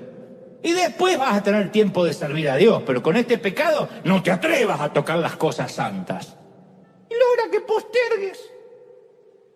Porque el enemigo sabe que no hay una oportunidad más ideal para seguir a Jesús que el momento justo en el que te llama.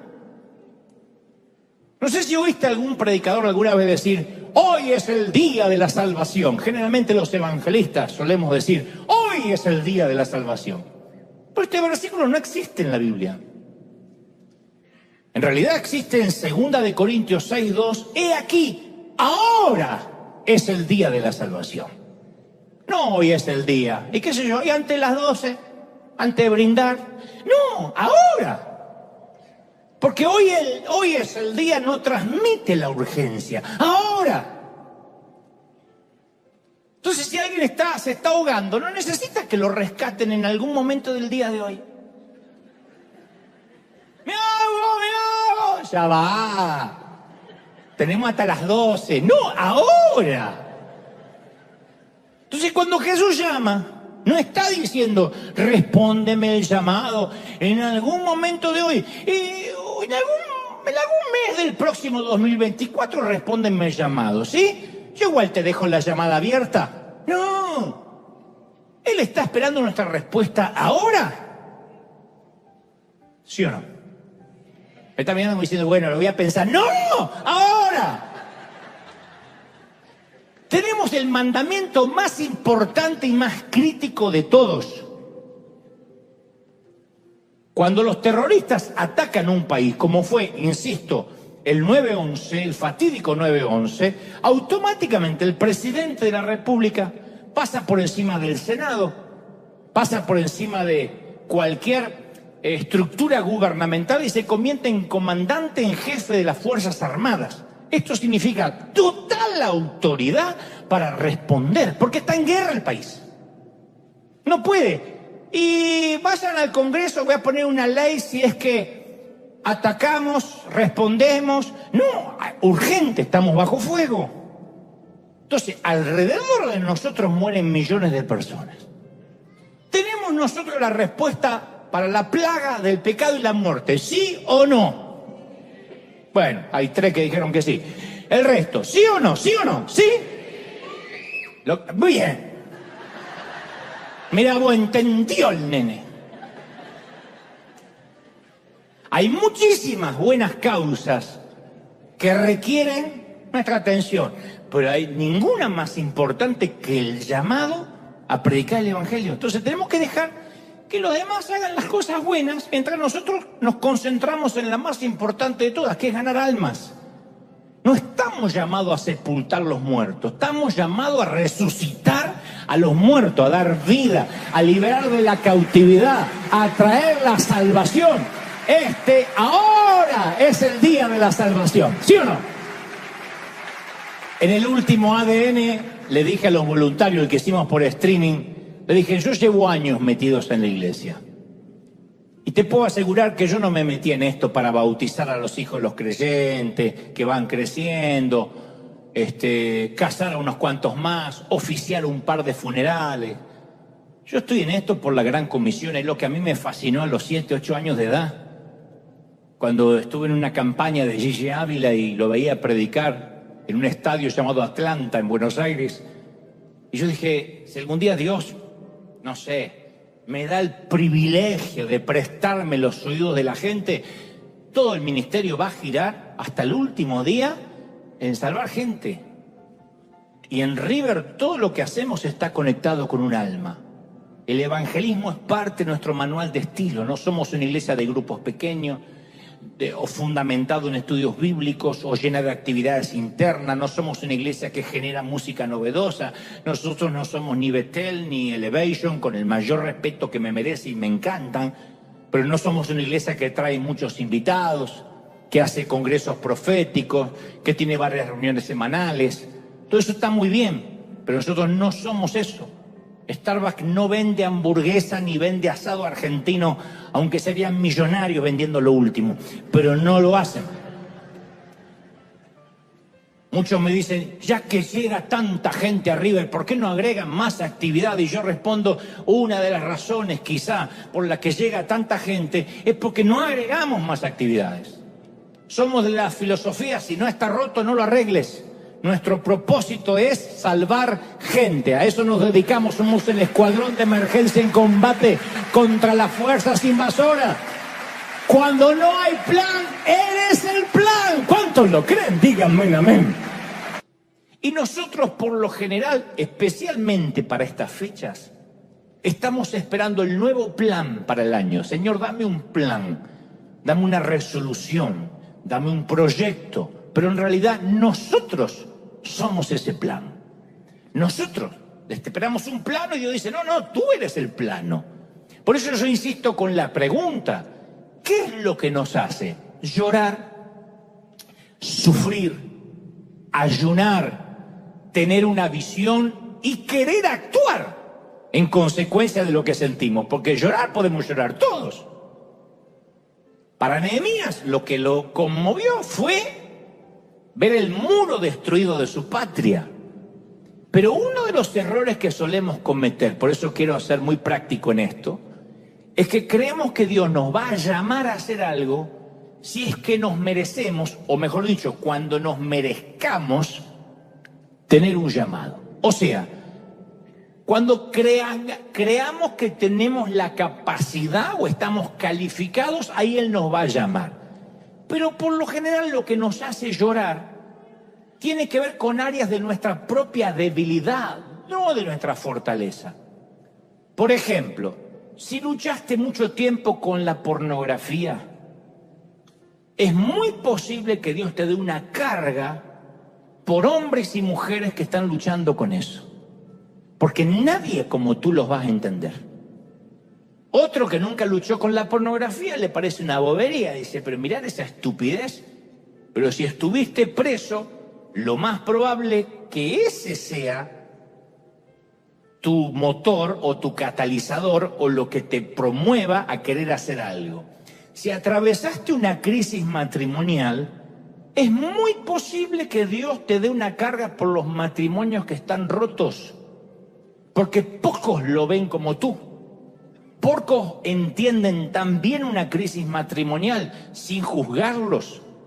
El que nunca pasó la crisis o el que la disimuló o el que no la quiere ver va a decir, hermano, lo que Dios juntó no lo separa el hombre. En el nombre de Jesús, reprenda ahora. ¡Demonio! Reprende y ya está. El que la pasó dice, no, es un poquito más complicado que una reprensión. No es cuestión de orar por tu marido cuando duerme. Hay más que eso. O por tu mujer. Tal vez tu carga es por las familias. Porque provienes de un hogar disfuncional y sabes lo que se siente. Tal vez tu carga sea por los pobres, porque recuerdas lo que es irte a la cama con hambre o con incertidumbre por las deudas. Entonces tú dices, no, yo sé, yo no me olvido. Puede que esté, en este caso, de este lado de la frontera, en la Unión Americana, pero yo no me olvido lo que es el compartir un burrito entre 10 o una empanada argentina entre 4. Yo no me olvido.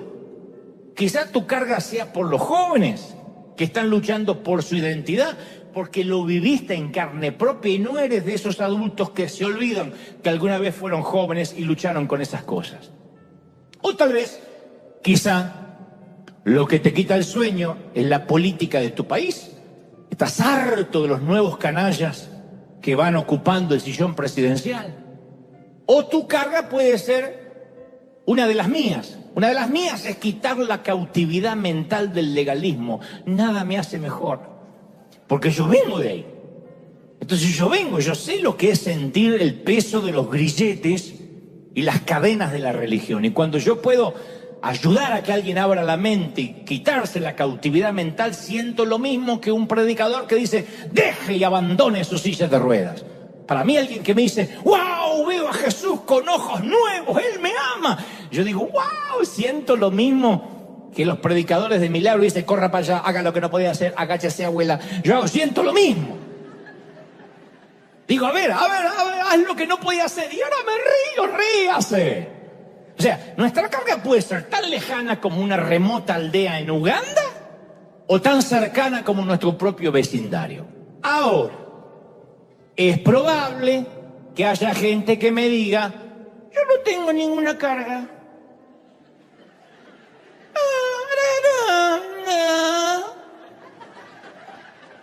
Estoy pensando si hoy comemos pollo o... Mi respuesta es, si no tienes una carga, no estás viendo, no estás mirando. Si no ves ningún problema que lacera tu corazón, es que estás caminando por la vida con los ojos cerrados. Si es así, no necesitas una carga, necesitas abrir los ojos. Porque si no tienes carga por nada y por nadie, vives en una burbuja, estás demasiado cómodo a lo mejor. Y en vez de un llamado, en cualquier momento, Dios me dice, recibe esta palabra, colócala en la nevera, haz un cartelito, Dios te va a dar una hermosa patada en el trasero. Si no hay una carga real, Dios va a decir, bueno, te voy a quitar un poco de comodidad, tal vez recuerdes de dónde vienes. Tal vez recuerdes por qué yo te permití vivir lo que viviste para que ayudes a gente que ahora está viviendo lo mismo. Porque solemos ser desmemoriados y olvidarnos rápido de dónde Dios nos sacó. Ahora bien, si la carga que sentimos es por el hecho solo de predicar o de servir, o como algunos que dicen, yo me quiero poner una iglesia, o viajar por el mundo, eso es una realización personal. Cuando Jesús le hace un desayuno a Pedro después de la traición, le dice, Simón, hijo de Jonás, ¿me amas más que estos? Le señalan los pescados y dice, ¿me amas más que estos? Pedro contesta tímidamente, tú sabes que yo te quiero. Y el Señor le responde, apacienta mis corderos. Fíjate que Jesús no le dijo, Simón Pedro, ¿amas a mis corderos? Y entonces, conforme la respuesta, bueno, si los amas, alimenta a mis corderos. No, Jesús le preguntó, ¿me amas? Porque el ministerio de Pedro a los corderos tenía que ser motivado por su amor a Cristo, no por amor a los corderos. ¿Me siguen, sí o no? ¿Amas a Jesús? Es la pregunta clave. Y eso debería bastarnos para que ofreciéramos la vida al servicio de nuestro Rey. Señor, yo te amo. Por eso te quiero obedecer. Lo que quieras que haga en el 2024, lo voy a hacer. Porque yo te quiero obedecer. Entonces, grábate esto. Cuando no hay plan, eres el plan. Cuando no hay plan, soy el plan. Y Dios quiere hacer algo conmigo. Si es que lo amo. Porque a veces pensamos que uno ama a la gente más que Dios y tenemos que orar para convencerlo a Dios que salve gente. Señor, amo a la gente, no como tú que no lo amas. Pensamos que nosotros amamos más a la gente que Dios y que hay que convencerlo a Él, que dice, bueno, está bien, voy a salvar a tu cuñado. No es así. Porque nosotros no subimos a la cruz por nadie. Es el Señor que murió por los pecados de la gente. Entonces, amas a Jesús, apacienta a los corderos. Entonces, conocer la voluntad de Dios es una cosa. Hacerla es otra cosa distinta. No sirve de nada conocer la voluntad de Dios para este nuevo año. Quiero que Dios me dé un decreto para este nuevo año y saber qué es lo que quiere. Si uno no está dispuesto a obedecer, ¿para qué uno quiere saber? Creo que Dios les va a decir a algunos, ¿para qué me estás pidiendo otra vez qué tengo para el nuevo año si no obedeciste lo de hace 3 años anteriores? Entonces hay muchos que no son efectivos, que no dan fruto, no porque no tengan dones, talentos, sino porque son perezosos, que no viene al caso, no son ustedes, pero sí muchos de los que me están mirando y los del otro servicio, que son perezosos. El escritor a los Proverbios, Proverbio 24, dice que pasó por el campo de un perezoso. Proverbio 24 está esta historia. Y vio un campo lleno de espinas y malezas que cubrían el suelo y se tragaban las paredes de una casa que estaba en ruinas. Proverbios 24, 32 dice Salomón, guardé en mi corazón lo observado y saqué de esto una lección. Un corto sueño, otra breve siesta, otra siesta más, un pequeño descanso, cruzado de brazos, y te asaltará la pobreza como un bandido y la escasez como un hombre armado. Los enemigos de este hombre no eran ladrones, era su falta de esfuerzo, su falta de acción. Se ve que el tipo se sentaba en la mecedora a pedir la voluntad de Dios. Y el problema es que nadie se cree perezoso. Es más, todos están diciendo, ay, menos mal, esto le vendría bien a... Pero nadie se cree perezoso. Si yo ahora mismo hiciera una encuesta y preguntara quién es perezoso, todos me dirían, no, tengo otros defectos, pero yo vivo trabajando. Sin embargo, uno puede estar demasiado ocupado y aún así ser perezoso porque está eludiendo una orden de Dios. Entonces tenemos que reconocer que uno de los grandes defectos hispanos es que somos expertos postergadores crónicos, eternos procrastinadores. El ahorita no es patrimonio de México nomás, ¿eh? Hay otros que no dicen ahorita, pero dicen, sí, ya voy. Pagamos nuestros impuestos en la fecha límite, esperamos el último día para hacer las compras de Navidad. Y eso lo traemos desde que éramos chicos, desde que esperábamos el domingo a la noche para hacer la tarea que debíamos presentar el lunes en la escuela. No, descanso el fin de semana y el domingo rápido lo hago. Lo curioso es que no nos sentimos que somos perezosos, pero vivimos demasiado ocupados, por eso no lo sentimos. Pero no somos efectivos porque no hacemos lo que sí tenemos que hacer. Entonces usted dirá, ¿y qué es lo que tengo que hacer? Bueno, hay un asunto urgente que nos convoca esta mañana y nos convocó todo el año, que es la salvación de los perdidos. Otra excusa. No, ya sé que Dios quiere algo para este año, pero no tengo los recursos. Yo llevo 40 años casi predicando. Yo sé que parezco de 30 y pico, pero y las visiones más audaces, las más grandiosas, cuando no había visto $1 en mi vida. Dios nunca se basó en mi dinero o en mi escaso presupuesto. Dios no es pobre, Dios no necesita nada. Bueno, una que entendió que Dios no es pobre, mira. Me decepcionan, ¿eh? Cuando Dios ordena algo, Dios siempre paga por ello. Jamás va a esperar que nosotros financiemos su voluntad con nuestro bolsillo. Cuando Dios quiere algo, no pregunta cuánto cuesta. Alguien tiene que decir, ese es mi Dios, aleluya. El costo no es problema. La única cosa que determina lo que Dios puede hacer o no es nuestra disposición a creerle y obedecerle. Entonces la voluntad de Dios no está regulada por nuestro bolsillo, por nuestro dinero. Dios es un Dios informado que cuando te envía, sabe cuánto cuesta. Y Él va a proveer. Tú dices, pero no me proveyó, porque no te va a proveer antes que obedezcas. Estas señales seguirán a los que creen, no que los que creen siguen las señales. Entonces nosotros decimos, si esto es de Dios, dame una señal. No, créeme y las señales te van a seguir. No podemos poner el carro delante del caballo. Estas señales seguirán a los que crean. Cree lo que te mandó Dios. Y alguien está diciendo, pero yo no recibí una palabra profética. ¡Ahí está! Vayan y anuncien. Falta que diga cabezón, que está en River. Vaya y anuncien. Ve y anuncia, obedece. ¿Sí o no? Entonces, otros dicen, bueno, pero tampoco es así nomás. No estoy a la altura. Miremos a los discípulos. Jesús no se paró en la puerta de la Universidad de Jerusalén y los agarró a la salida. Y que yo sepa, no eran las mentes más brillantes de la sinagoga. Él fue a los puertos pesqueros y eligió, para decirlo elegantemente, a unos tipos bastante brutos.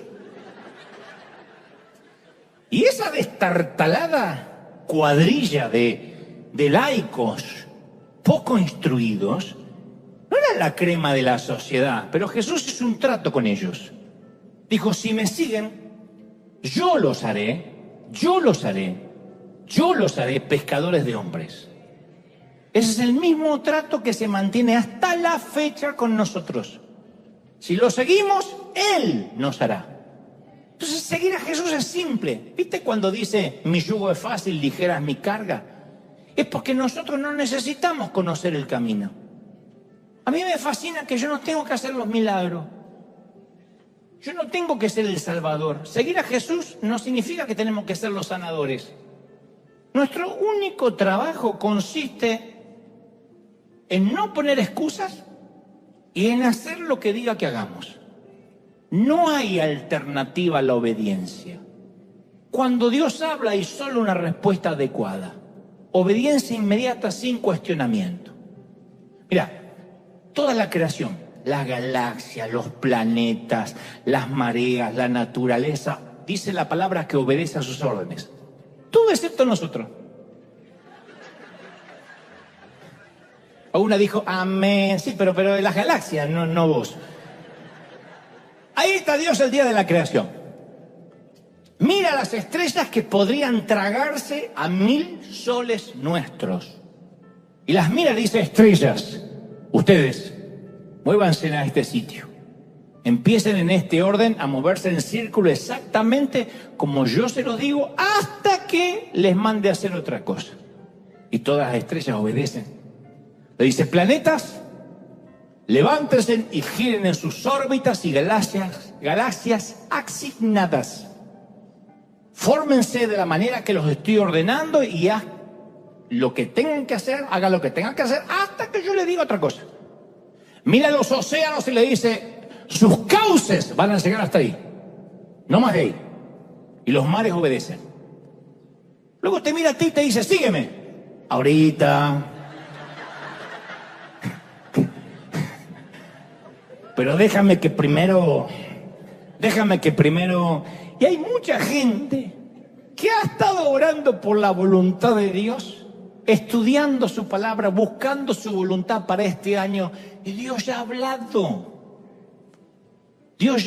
Nosotros no nos vino un ángel a decir, salgan a repartir comida en la pandemia. Dijo, denle vosotros de comer. Pero no lo dijo un profeta. O mejor dicho, sí, pero no un profeta contemporáneo. Estaba escrito acá. Lo dijo el Señor. River no necesita que venga un predicador a decir, pues que viene un tiempo, yo declaro que el 2024 se viene algo poderoso, se viene, tómalo, toma tu carro del año, porque no va a pasar. La única orden que está ahí, vayan y prediquen, cabeza de termo, cabeza de zapallo, vayan y prediquen. No hay otra cosa.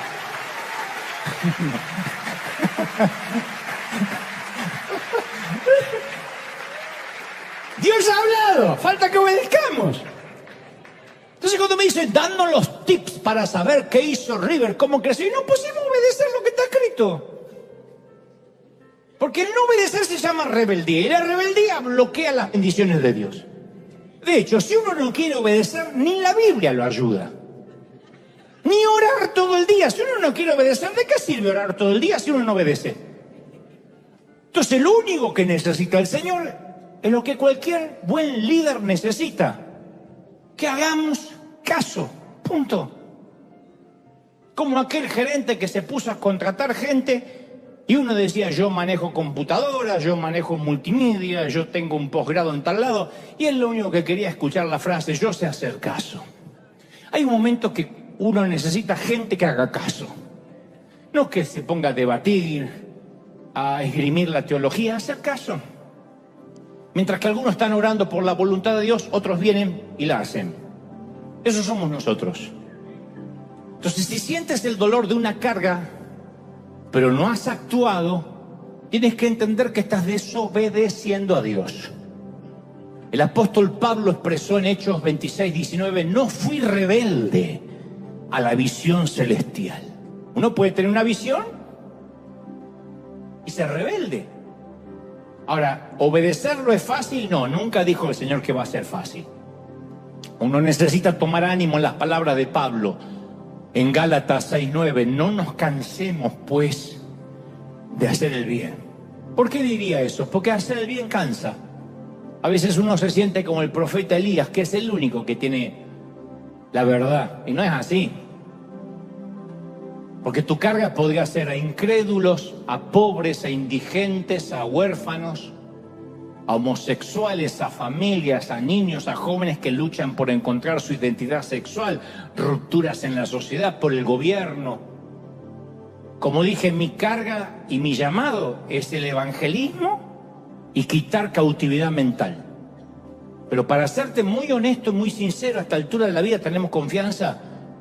Yo todos los años a esta altura tengo ganas de dejar todo.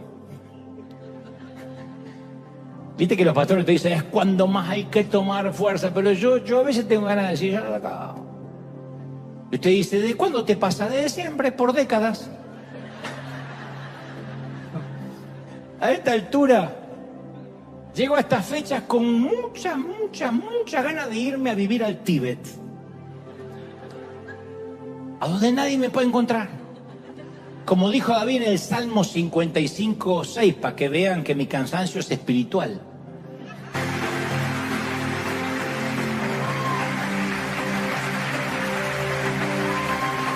Dale un aplauso grande al Rey de Reyes, bendito año, aleluya. No, aplaude grande, aplaude fuerte, para que en todo el mundo se escuche este aplauso arriba.